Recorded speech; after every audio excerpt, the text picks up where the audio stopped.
Welcome everybody to the Tripolitan. My name is Yamak. I'm excited to offer another episode today about Syria this time. The huge news story, which is Syria, which continues to dominate headlines ever since 2011, since the beginning of the uprising. We recently passed the 10th anniversary of the Syrian uprising, started in March 15th, 2011.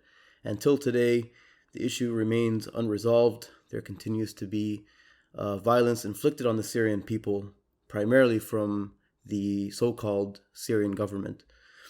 Today we have a very special guest. His name is Aghyan Alzuabi. Aghyan Alzuabi is a Syrian-American software professional. His family is from Dar'a. He's also a father, and he has been part of the opposition to the Assad regime since 1970. Aghyan, thank you so much for being on today. Thank you for having me. Thank you. So as I mentioned in the intro, we just recently passed the 10th anniversary of the Syrian uprising. And, before we begin, I have to offer my condolences to the Syrian people because, we don't know the exact amount of people that have been killed, but, some say it's reached 1 million, if not more. You have about 13 million people displaced. It's just continues to be unending tragedy. So I just wanted to offer my condolences to the Syrian people before we begin. Thank you. May they rest in peace. It's an unbelievable tragedy. It's a catastrophe, actually. That is on such a scale that when you think about it, your mind kind of goes numb. Absolutely. It just seems like there is no political will to put an end to this tragedy. Just continues going on and on. The fact that the regime has survived, barely, but it's still surviving till today is just it's a huge stain on humanity, to be honest. 100%. Again, Syria it's such a complicated topic. And when I mean complicated, I mean there's so many tangents that we can go off on because, as you know, there's so many political and global and regional interests invested. So, we will try to make it as focused as possible. And I'm, especially me, I'm going to try to make it as focused as possible because it's difficult to remain focused when it comes to Syria with, as I mentioned, so many tangents. However, I just wanted to kind of begin with, because Hafiz al-Assad in itself, that's another podcast episode. I wanted to begin with Bashar al-Assad's, rise to power, basically. After Hafiz al-Assad passed away and Bashar al-Assad took over, a lot of people were saying that he's a reformer, he's coming with some new ideas, he's not like his father. However, clearly that's not the case, or else the 2011 uprising wouldn't have happened. What would you say was what would you say the primary reason was that causes Syrian people to basically say enough is enough, it's time to revolt against this regime? I think it was a accumulation of many different factors. So obviously, decades and decades of oppression. So the Ba'ath regime, came to power, through, in essence, a coup, and they consolidated power, and they were from the get-go, very totalitarian. Now, granted, things got a lot worse during Hafez's tenure when he took over, but the oppression and the subjugation of the Syrian people has been synonymous with the Ba'athist takeover of the government in Syria. I think that happened probably in 1963, if my memory serves me well. So you have decades and decades of oppression, subjugation, torture, silencing, and you take that with the state of the Arab world at the time, which in many countries they suffered the exact same levels of humiliation and oppression. And then the Arab Spring, exploded, and it just really became an inspiration for everybody, because the whole idea of it can never happen here, or it can never be us, was kind of shattered with seeing one country rebelling after a tyrant after another. So eventually, it arrived to Syria, and the yes, the veneer changed with Bashar as supposedly as a reformer and all that, but in reality, the oppression and the mechanisms that existed during Hafez still existed in Syria after, and the people just had enough. It's plain and simple. People had enough, and they mustered enough courage to actually, demand a change. Yeah, and so as you know, I'm Lebanese, and we have a huge Syrian, population that's in Lebanon. And I remember, when all the protests were happening, when it started in Tunis, a lot of people would just say that, in Syria it's impossible. There's no way the Syrian people are going to rebel against the regime. The Syrian people are different. And I think that stemmed from the fact that the barbarity of the Syrian regime is on another level. Even compared to any, you can't compare, for example, Bashar al-Assad to Zain al-Abidin bin Ali, for example, of Tunis, or even Mubarak. The savagery and brutality is just, Absolutely. yeah. And this savagery and brutality does have a history. Hmm. So it's not like people were just, imagining or fantasizing about this brutality. We saw what happened in 1982. They virtually applied the same strategy that applied in 2011 on one city, in Hama, and they killed anywhere between 30 to 40,000 people. They completely destroyed and demolished that city in 3 weeks. That's just unheard of. I mean, you're talking about hundreds and hundreds of people, thousands of people getting killed a day. Same thing in earlier in Aleppo in 1980. There was a huge reprisal against elements that rebelled and opposition to Assad. Tadmor,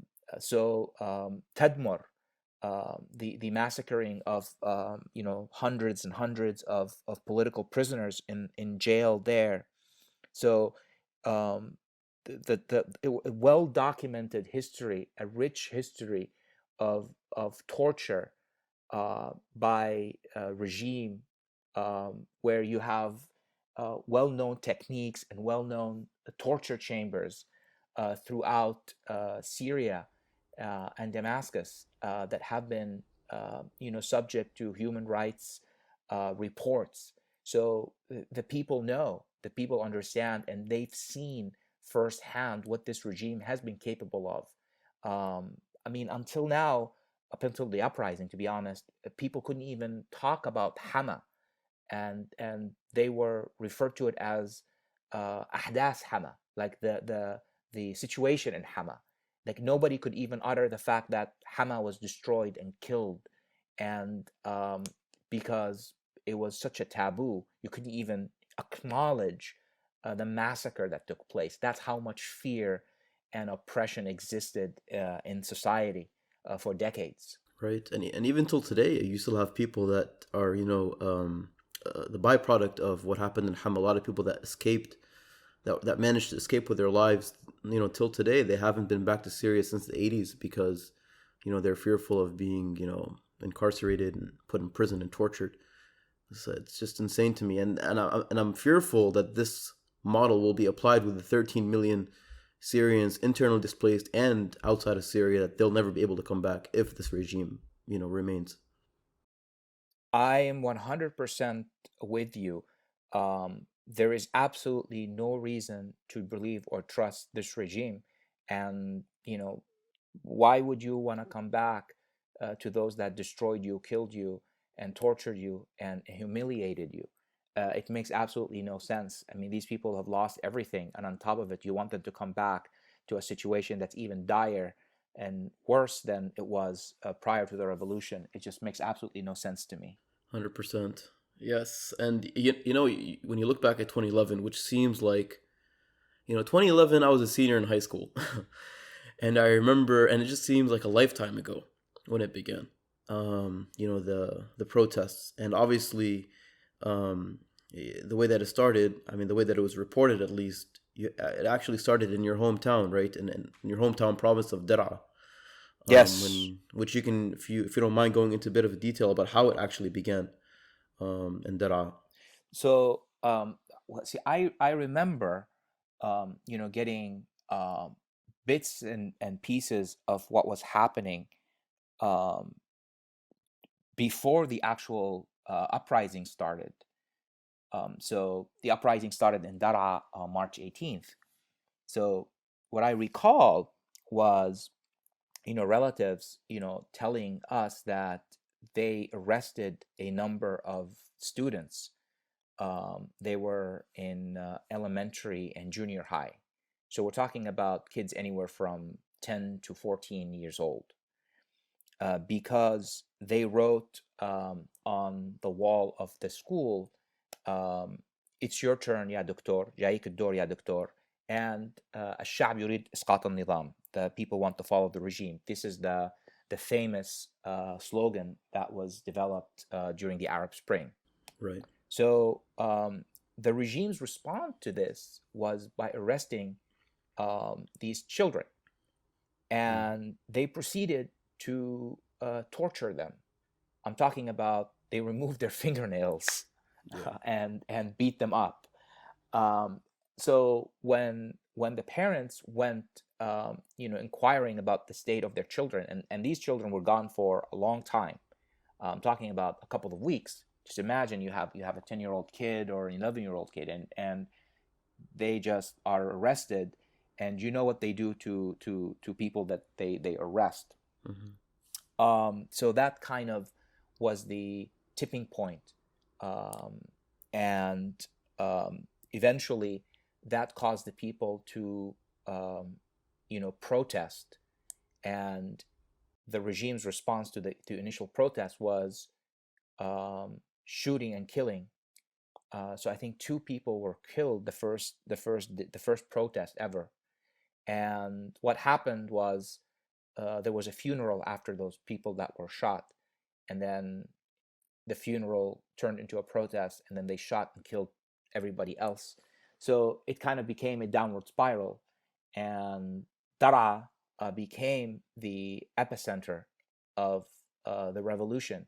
And many people believe that if Dara didn't continue the uprising on its own for about 2 to 3 weeks, um, the revolution wouldn't have spread across all the other cities and towns.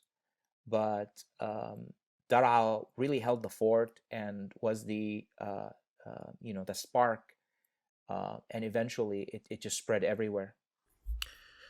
Yeah, and it's interesting that it started in Dara, because I have a lot of Darawi friends, and they're very distinct from the rest of Syria in terms of their when it comes to, for example, like family honor, because one of the things that was mentioned, from that police station, they said basically forget about your kids, right? And if you can't forget about your kids, then bring your wives and we'll make you new kids.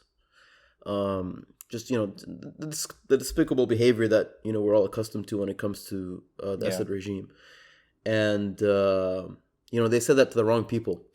Not that it shouldn't be said to anybody, but especially Yeah. Darawis. You don't want to mess with Yeah, them when it comes to that. yeah, they're very old school. They're very tribal. Yeah, In a sense, they are, they value and honor family and allegiance, to your tribe, or more than anything.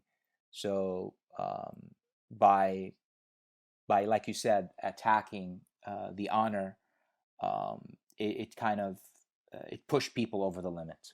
yeah. I wanted to kind of move on, from how it started. Obviously, it started off very peaceful. The protests in the beginning, I think it was like the first 6 to 8 months about, and then it obviously morphed into this armed revolt, similar to the Libyan scenario. Why do you, I mean, just kind of, as someone who's followed Syria, why do you think it morphed into an armed revolt? Do you think it could have been avoided, or was there no way out of it when dealing with the Assad regime? Well, I want to be pragmatic and tell you there's no way around it, but I'll be a fool, because um, just the way the regime is constructed and the way the regime responded for 8 months, it just seemed that um, it was inevitable. And people forget that there is a difference between um, the militarization of the revolution and the takeover with the extremists that Mm-hmm. happened later on. So the initial militarization was just Syrian um, officers, military, who seceded and left the army because they refused to kill their fellow citizens. And they decided to start actually protecting those protesters. So the initial uh, uh, violence, if you want to call it that, or people taking arms, it was really about protecting um, the protesters. And then obviously that fell right into the hands of the regime because the regime from the get-go was trying to paint this as an extremist Islamic rebellion aimed at destroying minorities in Syria, Mm-hmm. and they are financed by Wahhabi, Taliban like, etc. Right. And they, from the beginning, like from the first few days of the revolution, they put weapons inside Al Umari mosque in Mm-hmm. Dar'a, Mm-hmm. and they tried to say, look, you have weapons, you have arms, you're trying to do, and you have all these, the whole idea of Mendesin infiltrators, saying that even the people that were getting shot were actually getting shot by infiltrators who are from the rebel side, killing the protesters in order to blame the regime. So they've always tried to deny that they were using the violence. And now Right. when parts of the military started rebelling and taking sides with the protesters, it became a self-fulfilling prophecy. It became like, hey, see, we've been telling you for 8 months that these people were militants, and now look at them. They're the ones who are raising their arms against the government. You know what's interesting? You reminded me of Walid al-Muallim, the Syrian foreign minister, Yes. and he was presenting this. Obviously there's a joke, about the Syrian regime that they even lie, even when it comes to their weather channel, even when it comes to the weather program, they're always BSing. It's just in their blood. So Walid al-Muallim, the Syrian foreign minister, he had this presentation of, showing, this was in the beginning, the first 6 to 8 months when the revolution was peaceful. And he was showing this, video of people like shooting in the air with AKs and Yeah. all this nonsense. And he was trying to say that it was in Syria, and it turned out to be some video from Bebet Bin, a district in Tripoli, Lebanon. You know what I mean? And it's just like some guys, whatever. Like it's nothing. But Yeah. it just shows you the desperate attempt at the time in the beginning to kind of portray it as some kind of extremist rebellion. The thing is that the Assad regime, they've harmed and targeted minorities more so than any regime probably. And the fact that they use that card, to me, is just ludicrous and hilarious to any serious student of history. Absolutely. Absolutely. They have been, brutal towards everybody. Um, and um, they have well documented crimes and well documented, Christians and Alawites and Druze who have been brutalized and killed by the Assad regime. So it's really, you know um, absurd that you believe they are either protecting minorities or they are the pinnacle of quote unquote secular Arab regime, which, when in fact they are the total opposite of that, if you ask me. Yeah. No, definitely. Professor Thomas Pure, um, he had this. He was just kind of, I think he's in the University of Edinburgh, if I'm not Yeah, yeah, he mistaken. is. He is. Yeah, he was like showing like the sectarian makeup of the top cadres of the Syrian military, and it just shows you how dominated it is by one certain sect, obviously belonging to the Yeah. Bashar al-Assad's sect. So he was just kind of it was a great graphic. I need to try to find that again, but it just Yeah. dispels that nonsense about being Yeah. sectarian. This takeover was done over decades. Yeah. So my father was the information minister and the assistant secretary general of the Ba'ath Party. Wow, I did not know Um, that. yeah. Okay. So he was there in 1960. I think he left politics. He resigned from the party in 1967. So he was early on, um, with the Michel Aflaq and Salah al-Bitar, everyone when Wow. they took over in '63, and then became the information minister in '66, and then after the '67 war he left. So he said that one of the first things that they did after they got rid of uh, the union between Egypt and Syria is they made a conscious decision to get rid of all the Sunni officers in the military and accuse them of being Nasriyin and having loyalties towards Abdel Nasser. And they were obviously, replaced. And so, you kind of change the makeup over, the changing of the makeup of the military and the structure of power was happening all the way before Hafid al-Assad took over. So we're talking about during Salah Jadid's time and during the early days of.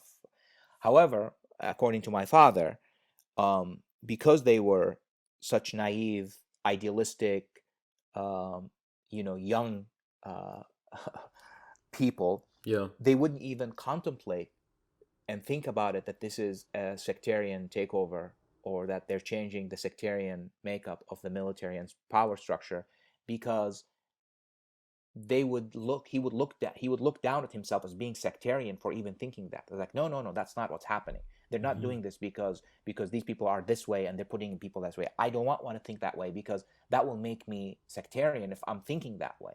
Hmm. And obviously, when uh, the Harakat Tashihiya Hmm. took over, which is the correctional movement, which basically, in essence, cemented the rule of Assad, Hmm. it became very clear that eventually, there was a takeover, and then there was an internal struggle between Salah Jadid and Hafid al-Assad, and then eventually Salah Jadid lost and Hafid al-Assad won.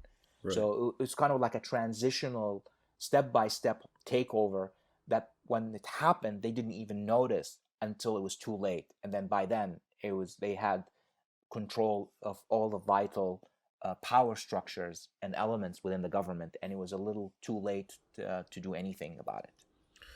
It's one thing to hear this from just a Syrian activist or a Syrian involved in Syrian politics or but it's another thing to hear it from somebody who you when you heard it from your father who was an information minister. Yeah, That's a whole other different yeah, correct. It's another podcast, but yeah. yeah, but one of the reasons my father and Hafid al-Assad don't get along, and he's been hostile toward my father for even before anything, Hmm. was because during the '67 war, he wanted my father to lie about the takeover of Golan, Wow. um, and he wanted to basically say that announce that we lost 5,000 people in the battle and it was a big and it was, but it wasn't. He in essence, Hafid al-Assad announced the withdrawal before the uh, before there was an Israeli army Right. there. In fact, when my dad announced the withdrawal, um, and that Knetra fell, um, one of the guy called my father from the military. He goes, I'm in the middle of Knetra. There's not a single Israeli within 4 or 5 kilometers. Why are you saying it fell? He was Yeah. like, well, Hafid called me as a defense minister and told me it fell. So from that moment on, and when my dad refused to lie, and he actually, 129 people died Yeah. in the '67 war. I mean, that's nothing. Yeah. Uh, he became resentful of him, and from that day, he kind of tried to eliminate him one way or another. Hafez may have surrendered the Golan Heights, but Bashar al-Assad surrendered the whole country. And it just keeps getting worse, unfortunately. Yeah. I wanted to kind of move over to one of the bright spots of the Syrian uprising that happened. Unfortunately, it was crushed though, but it's definitely something to go back to and to remind people. Like I said, 2011 it's a decade ago, and so many things have happened, and sometimes you forget about those little bright spots. And I just wanted to kind of bring it back to the table, and I wanted to set up my question within this context. You had a bunch of democratic councils, for example, in Daraya. It was just great to see. People were voting, democratic elections. You're talking about in a country that hasn't had democratic elections in forever, basically. You had their outlet, Inevitability, which was also this media outlet that was for the first time sharing different point of views about what was going on in the country. And it wasn't just Daraya, obviously. You had these democratic councils all over the country. However, even with all these, these flowering, councils emerging all over the country, you still had a U.S. reluctance to really exert any military muscle to basically stop the Assad and Iranian onslaught, and obviously the Iranian-backed Shia militias at the time.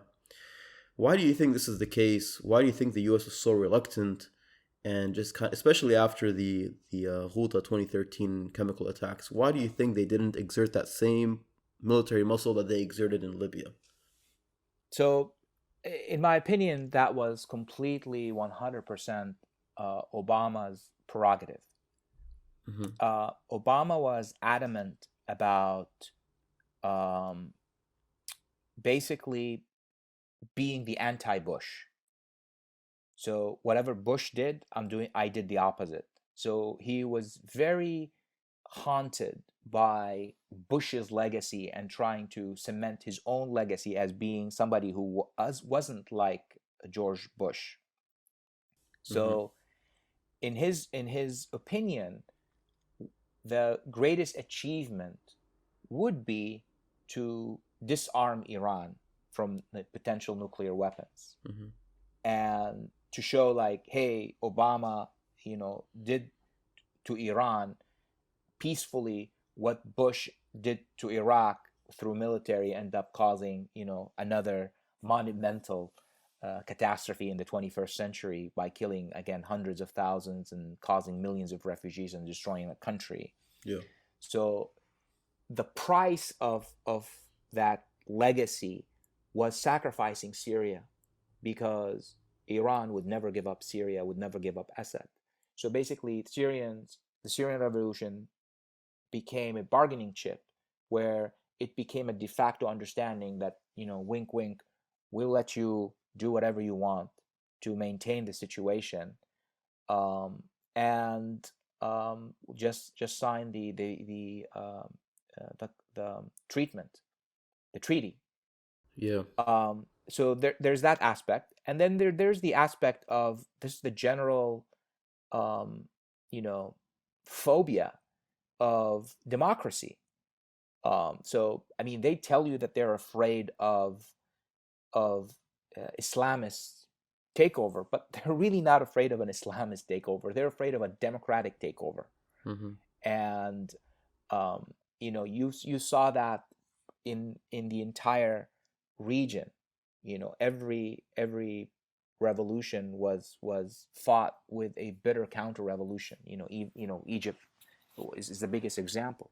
Right. So for them, what they feared wasn't the Muslim Brotherhoods or this or that action or that faction. No, what they're afraid of is really having a democratic Arab world, a Mm-hmm. democratic, because at the end of the day, a democratic representation from any of those countries is not going to be very friendly towards either Israel or the West in general.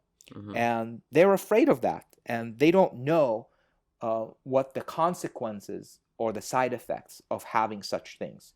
So for them, the devil you know is better than the devil you don't know. So Mm-hmm. it became more of a hedging their bets. It's like, hey, we know this, we know who they are, we know how brutal, how nasty, but at least we have a certain level of understanding that we've had in this area, in this region for the last, 2, 3, 4 decades. If we're gonna try something new right now, we don't know. We don't know what's gonna happen, and we would rather not deal with uncertainties. So for them, um, the stability of the devil you know was also a main driver for refusing to support the Syrian revolution. Yeah, and when you look back, you just think that I think it shows you how entrenched the Assad regime is, and how the Assad regime has long and deep ties to global governments, even in the West. Because this could have been solved. I mean, imagine if just I'm just thinking like what ifs. I know this isn't really it's not really a useful exercise, but you think, I mean, what would have happened if they just told Assad, to step down, replace him, with somebody who's also kind of I don't know, not too revolutionary, but just somebody who'll take over. I think many Syrians would have accepted it. I feel like. 100%. I mean, people forget the first, few months of the Syrian revolution, people were asking for reform. Yeah. They were not asking for a complete, change of the regime or of the society. Yeah. However, after the regime, started showing its true colors, it became, common knowledge that you cannot reform this. You cannot reform this savagery. Like, it's just going to have to be completely overturned. Yeah. And that's when, things became out of control, because it's almost like an unstoppable force meeting an immovable object. Mm-hmm. And then eventually they were abandoned by everybody. Mm-hmm. So it was a monumental task for Syrians to overcome, having to fight counter-revolutionaries from all sides and being abandoned. Nobody being with them. Not a single country or organization supported them, and eventually they were basically became pawns in some sort of a geopolitical scheme, and they were used by everybody. Yeah, and all the aid that was provided, because some people will say, "Oh no, what are you talking about? The Syrian, rebels were getting aid, and look at these pictures." But everything was tied aid. Like there were certain fronts that couldn't be opened unless there was some green light. This happened many times. I mean, there was many times like a front would be initiated against the Yep. Assad regime, but it And wasn't in the. at the end of the day, to me it was very obvious, right? So if you wanted to neutralize Assad and you want to help the rebels, you would give them anti-aircraft, Exactly. weapons. Yep. Those weapons were taboo; they weren't allowed in. What Yes. does that mean? It meant that Assad can just bomb you with airplanes and helicopters all he wants, and there's nothing you can do about it. And you saw barrel bombs destroying one city after another Yep. because the rebels didn't have anything to counter for that. So to Yes. me, that's the biggest sign of how they were not interested in helping, because that was the first thing they could have helped with, neutralizing the air power, and they never did that. 100%. And this brings me to my other question. And one of the hallmarks of the Syrian uprising, the things that are associated with it, is the level of disinformation and ignorance when it comes to Syria. It's ridiculous because you have all these outlets and news stories, and yet people still don't know anything. Which reminds me, I don't know, it's kind of funny, but it's also sad. If you remember Gary Johnson, when they asked him about Aleppo, and he's like, what is Aleppo? If you Yeah, remember that, of so course. there's so much disinformation especially from leftist outlets, unfortunately. Would you kind of, if you don't mind, touching on that a little bit, this the leftist discourse when it comes to Syria, and how they've really shaped the disinformation age when it came to Syria? So uh, it's a very interesting and but a little bit of a controversial topic.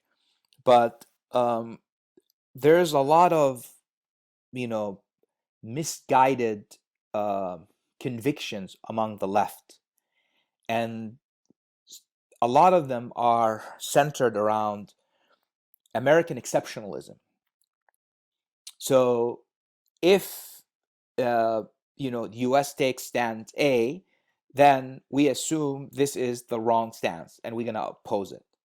So just because the U.S.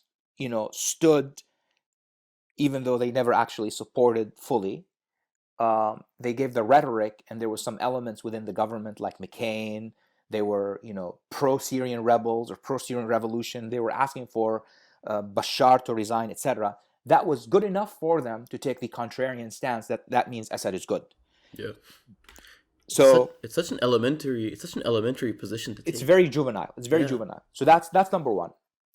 Number two, you have this entire fetishization of Hezbollah. Mm-hmm. So Hezbollah is viewed as this incredibly amazing force of good that defeated Israel in 2006, and Israel wants to destroy it, and they're the only ones that brought honor and victory in 6 years of war with Israel when they defeated it, and so now Hezbollah standing with Israel, with Syria, all of a sudden gave them that legitimate, like, look, if Assad was evil, why would Hezbollah support evil? They would never do that. And then there's, unfortunately, another thing is that there's the zest or love for conspiracy theories, because it simplifies things. It doesn't allow us to make difficult choices. So it's very easy to start demonizing a group of people and accuse them of being terrorists or Al Qaeda or ISIS or extremists or Wahhabis, and basically just assume that, hey, look, Saudi Arabia supports them, and that means they're evil, and Qatar supports them, so they're Muslim Brotherhood, and Turkey supports them, and they're this and they're that. And it became extremely common to start using those tropes and start using those Islamophobic right-wing talking points and apply them towards Syria, but from the left. So in essence, you had a reactionary, anti-progressive, anti-solidarity stance cloaked with revolutionary leftist rhetoric using Islamophobic language.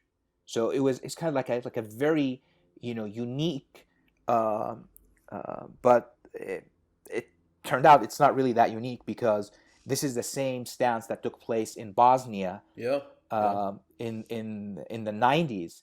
But unfortunately, we didn't see it that way. At least many of us didn't. And then when now you look back and you kind of realize that the same template and the same tropes and the same demonization that took place against Kosovo and Bosnia in the 90s were applied to a T to Syria decades later. And this is with respect to mostly Western leftists. Now, obviously, you have others that are, in my opinion, more dirtier, because they used to have solid views and then they switched 180 degrees just one night, and I don't know what happened. Yeah, there. but Arab leftists aren't any better. Yeah. Yani it's the same. The mentality is the same. Yeah. You still have very principled leftists who stood and are still part of the opposition and the revolution. Right.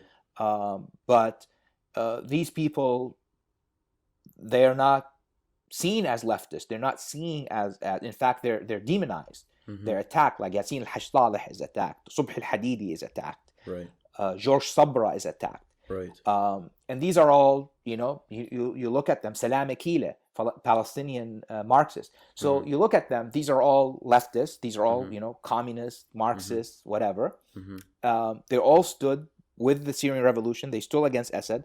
But instead of listening to them, you just smear them and basically call them, oh, they're just, liberals, they're just being paid to spew these Yeah. conspiracy theories, etc.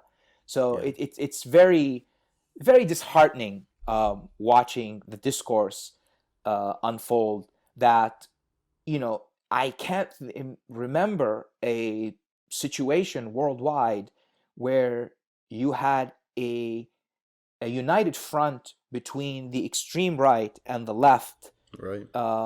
together, standing up against basically people who try to rebel Mm-hmm. and Yeah. Yeah. Yeah. provide a better society, Yeah. and Uh, take down a very oppressive totalitarian regime. yeah. I mean, It's mind blowing. there's a reason why. I mean, Tucker Carlson and Glenn Greenwald are comfortable with each other. On he's now a regular guest on his show, appears regularly on Tucker Carlson. And it's like you said, you have this convergence when it comes to Syria, from the extreme right and the extreme left, and going back even to Arab leftists. You Yeah. have, for example, like the famous Abdul Bari Atwan, for example, who just Yeah. has just embarrassed himself repeatedly when it comes to especially Syria. Yani. Yeah, Yeah. it's really pathetic and sad Yeah, I mean, to hey, see it. don't stop there. Asad Yeah. Abu Khalil, Oh yeah, yeah, you have Pierre Abu Saab, yeah, yeah. Ziyad al-Rahbani. I mean, Yes, like, the list goes on and on. it's It's true. just, it's incredible, how you have people that were all celebrating Egypt, and then 2 months later, the same thing happens in Syria, and they're all opposing it. Yep, yep, 100%. And unfortunately, they played a huge role in spreading this disinformation, because they have had a historically pro-Palestinian position. So it goes back to the elementary thinking. Yep, Oh yeah, he's okay. He's good on Palestine. That means whatever he's saying on Syria must be true. It's like, exactly, no, dude, exactly, that's not how it exactly. works. Exactly. And what it did, it provide legitimization of those conspiracy theories, because when Chomsky doubts the chemical weapons attack, it it's not, oh, it's not just this crazy, right wing, Glenn Beck doubting it, on or Rush Limbaugh doubting it. It's like Chomsky is even saying that why would Assad use chemical weapons, and there's not enough answers, or a lot of ambiguous questions that the report didn't clearly identify, blah blah blah. So in essence, the left legitimized the right-wing rhetoric and the right-wing talking points, and that's why it's dangerous. So it's not like they did anything more than provide cover and provide a veneer of objectivity towards these conspiracy theories, and again, using Palestine as a cloak to cover those up. Yeah, 100%. And the exploitation of the Palestinian cause is just that's something that really, because we all grew up learning about Palestine and the Palestinian cause, and when you see these some of these Arab leftists and regime especially, they use Palestine to advance their interests, and then you at the same time you look back at what happened to the Yarmouk camp, how Assad regime pulverized it, and you just wonder how do people like just entertain those two ideas, not see a contradiction. Well, cognitive dissonance is real. Yeah, yeah, 100%, man, 100%. Aghyan, I have one final question. Honestly, this has been really great, and you've went through so much in a short period of time, and I really appreciate that, and I hope my audience will benefit from this. I wanted to ask you, which, and I know this is kind of like an open-ended question, but I wanted to kind of see what you thought. What is your opinion about the future of the Syrian uprising? Do you feel like this is it? This is how it's gonna be for a while? Do you think it's unsustainable? Would love to see what you have to say about this. So, Yasin Al-Haj Saleh said something Mm-hmm. recently which really resonated with me. He said that there are three impossibilities. The first impossibility is revolution in Syria, but it did happen. The second impossibility is the destruction of the Syrian society and the Syrian nation state. And that seems impossible, but it actually did happen. And the third one is the Syrian liberation. And Syrian liberation, it can only happen from the impossible door. So we can talk about, be defeatist and talk about the defeat of the revolution, but that's being very myopic and not understanding how history works. Yep. Because when you look back at historical events, revolutions not always succeed at first, but it takes them decades to actually realize their end goals. So the sheer fact that what happened in Syria 10 years ago, it didn't, finish the job in basically replacing Assad, and the fact that Assad is still around doesn't mean that the revolution failed. Mm-hmm. In fact, I would argue totally opposite, and I say that the revolution succeeded because it brought down the wall of fear and the wall of silence that existed within societies for decades, for 50 years. That wall is no longer there.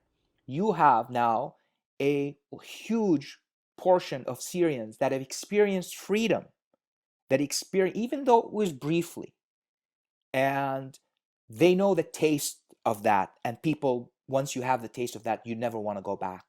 I remember my cousins telling me that when they went to Dar'a, after the few weeks, they said that the air tasted different because they were able to just walk down the street and say whatever they want and not have to look over their shoulders afraid of mukhabarat. And they said that that's the first time they felt they're alive. Now you have an entire population now, millions of people that actually experience that. And those people aren't going to go back, even the ones that are still in Syria, they're being still oppressed and starved to death right now. So eventually, it will come to an end. Now, what, how, when, that all remains to be seen. But I would say this is not the end of the war or the end of the battle. To my opinion, this is just the start. And revolutions tend to last, a long time. It's not something that happens overnight in many cases. And this is just the beginning. And we should have hope because, if we don't, then what's the point of going on? That's true. That's true. And just to touch upon one thing, as I mentioned in the beginning, that this was the 10th anniversary of the Syrian uprising, and just there were some videos in Dar'a of people protesting, dancing, chanting anti-Assad slogans. So till today, this still exists. And in your province, especially Aghyan, just to kind of, I know this is a bit detailed, but I think there is benefit to it. The people who are running Dar'a are basically rebels who have just kind of reconciled. The Assad regime doesn't really have, correct me if I'm wrong, doesn't really have that firm, grip on the province itself. True. It still remains to be outside its totalitarian control. True. I mean, it's going to be interesting to see how things will be unfolding, in the next few years. But what I do know is the following. And I think I'm not the only one. I think millions and millions and millions of Syrians agree, is that there can never be a reconciliation with Assad and that regime. We can never have peace. You can never say, we're going to reform this. It cannot happen. So for any steps towards peace, reconciliation, etc., Assad has to go. So one way or another, it has to happen. So the whole idea that we can keep Assad and normalize things and move forward is just not going to happen. And this is a great way to end this episode, Aghyan. Thank you so much for being on. We really appreciate it. I mean, it's always great to have you, and I've been following you for a long time, and to have you on the Tripolitan has been a true honor. Thank you for giving me the opportunity, man. I appreciate it. Thank you. The honor is mine. Thank you. And whoever wants to, for the audience, if you want to follow Aghyan on Twitter. If you want to give out your Twitter handle, Aghyan, if they want to follow, It's Syria-related at events. Agidamous. Okay. Augiedamous. Perfect. Thank you again, and have a good day, everybody.